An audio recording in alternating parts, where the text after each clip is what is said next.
সবারই সব রকম সবজি কম বেশি ভালো লাগে। বেগুন আমার একটা প্রিয় খাবারের তালিকায় অলওয়েজ থাকে। অনেক ভালো লাগে আমার, সেটা যে কোনোভাবেই হোক। তো আজকে ভাবলাম আমার ফেভারিট একটা বেগুনের রেসিপি আপনাদের সাথে শেয়ার করব, একেবারে সিম্পল এবং ইজি। আসসালামু আলাইকুম। যে কড়াইতে পরিমাণ মতো তেল দিয়ে দিলাম, তেলটা গরম হওয়ার পরে পেঁয়াজ কাঁচামরিচ দিয়ে দিয়েছি। এখন এগুলোকে হালকা করে নাড়বো।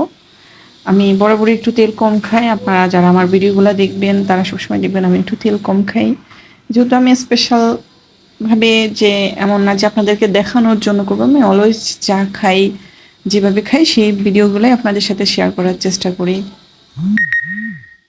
যেটা আমি খাই না সেটা অন্য কাউকে খাওয়ার জন্য বলি না।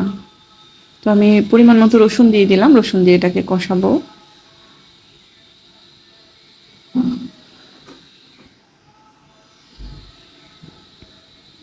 মরিচ দিয়ে দিলাম, 2 চামচ দিছি মরিচ। হলুদ দিলাম, হলুদও 2 চামচ দিছি। এখন জিরা গুঁড়া দিলাম 1 চামচ, ধনিয়া গুঁড়া দিব 1 চামচ। একটু সামান্য পানি দিয়ে এটাকে এখন মশলাটাকে ভালো করে কষাবো।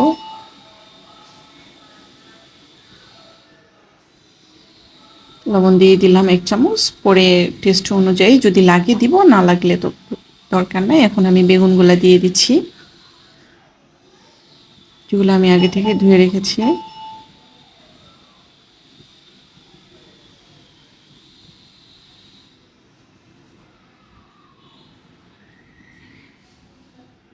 সবগুলাই দিয়ে দিব। এখন ঢাকনা দিয়ে দিব যাতে ভালো করে ইয়া হয়, কষে। দেখেন বেগুনগুলো প্রায় কালার চেঞ্জ হয়ে গেছে। এখন আমি এগুলোকে নেড়ে চেড়ে দিব। আমি সবসময় এরকম করি, সাথে সাথে নাড়ি না।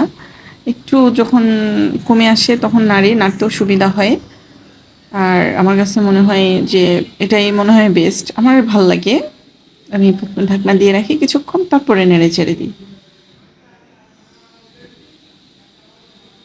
এখন মনে হয় সবগুলো মশলা এর সাথে লেগে যাবে। আর কাঁচা অবস্থায় দেখা যায় যে হ্যাঁ মাখা মাখা হয়, কিন্তু যেগুলো উপরে থেকে সাদাই থেকে যায়, তার চেয়ে ভালো একটু কিছুক্ষণ ওয়েট করে যখন নাড়াচাড়া করবো তখন কিন্তু মশলাগুলো ভালো করে লাগে। আমার কষানো হয়ে গেছে।